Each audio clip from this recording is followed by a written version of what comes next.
bienvenue Pierre-Jean sur le stand de Crédit TV lors Merci du de salon du recevoir. Crédit. Crédit TV, c'est une chaîne YouTube à destination des IOB et en tout cas du métier du courtage et du crédit en France. Ouais.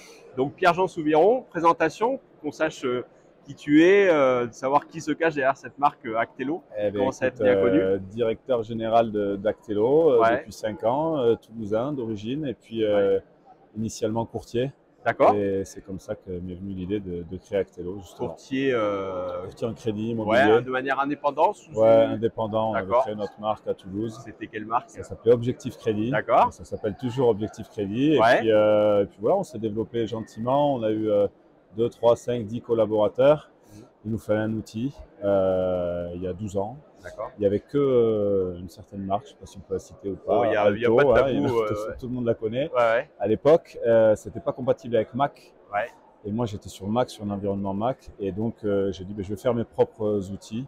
C'est comme ça que j'ai commencé à bricoler des trucs. Mais au bout d'un moment, forcément, ça a toussé un petit peu. Ouais. Quand on a eu 2-3 agences. Et j'ai refait une étude de marché en 2015 et 2016.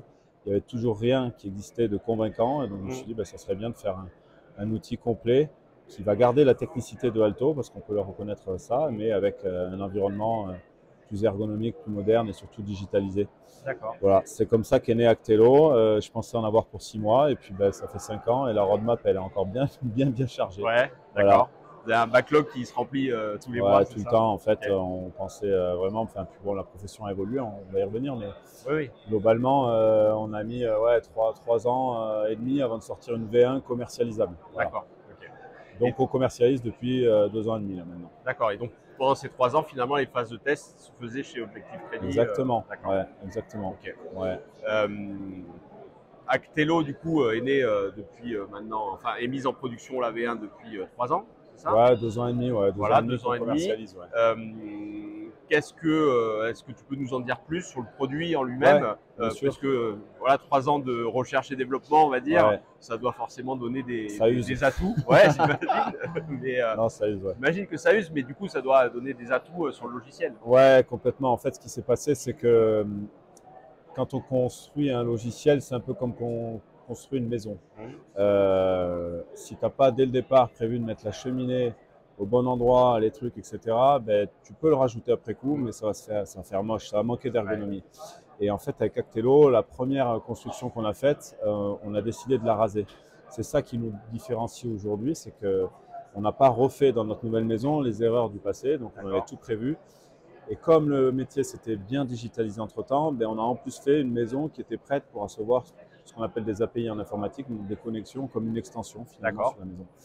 Et donc, donc pendant 3 ans, beaucoup de travail de recherche et développement par rapport à ça. Il faut savoir qu'à Actello, aujourd'hui, on est 3 anciens courtiers, donc d'Objectif Crédit. D'accord. Et on est associé l'autre moitié du capital à une boîte qui s'appelle Login9 qui est à Bordeaux. C'est on va dire un incubateur de start-up tech, donc une boîte d'ingénierie informatique.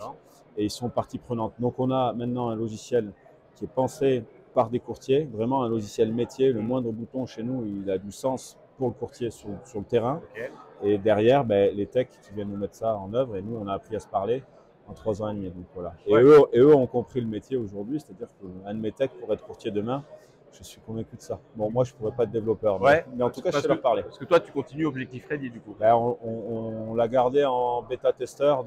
Voilà, dès qu'on déploie quelque chose, nous, on le teste d'abord sur une version. Ensuite, ça bascule chez Objectif Crédit pour être à balles réelles.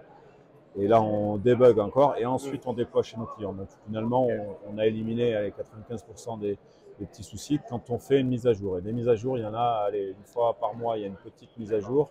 Et tous les 2 mois, une grosse mise à jour. Voilà. Ok, très clair. Du coup, l'équipe Actello aujourd'hui, ça représente une équipe de combien de personnes? On est 9 aujourd'hui, 3 anciens courtiers, et puis le reste, c'est des ingénieurs. Je ne voulais pas dire un développeur qui est ingénieur et inversement. Donc, ingénieur et développeur, voilà. D'accord, génial. Et donc, beaucoup de la roadmap encore bien chargée parce qu'il y a plein de sujets sur la digitalisation, sur ce que sera le métier demain. On voudrait amener, alors au profit du salon du crédit, justement pour présenter notre nouvel espace client. C'est un gros travail d'équipe qu'il y a eu, on est assez fiers de ça. En gros, tu vas pouvoir ouvrir un espace à ton client avant même de le rencontrer, le courtier. Et donc, vient un parcours hyper intuitif, accessible depuis smartphone. Le client va venir renseigner tout son parcours client, tout son renseignement, et c'est synchronisé directement avec le logiciel, donc avec Actelo.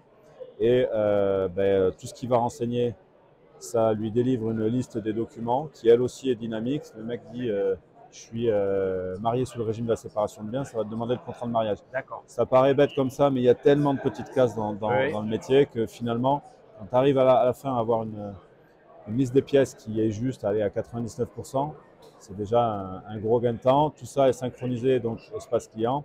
Le client peut lui-même télécharger ses documents avec un système de notification. Le courtier est informé que le dossier se remplit au fur et à mesure. Et donc, il y a un gain de temps qui est énorme et le client, finalement, est pas autonome, mais enfin, il a moins d'interaction avec son courtier et le courtier va pouvoir se concentrer sur des choses vraiment intéressantes, c'est-à-dire qu'est-ce que tu fais dans la vie, c'est quoi ton projet concrètement, et puis surtout, la bataille de négo avec les banques qui est pas sans mal. Mais très voilà. clair. Génial, beau projet. Beau projet. Du coup, sur cette 3e année d'activité, c'est aussi une année avec des rebondissements sur le marché du courtage. Actelo, comment on peut voir cette année 2022 avec les yeux d'Actelo en soutien en tant que fournisseur finalement des acteurs du marché du crédit? Il y a deux aspects. Effectivement, de base, aujourd'hui, nous, on nous dit souvent, mais votre outil, c'est génial, c'est un outil pour les nuls.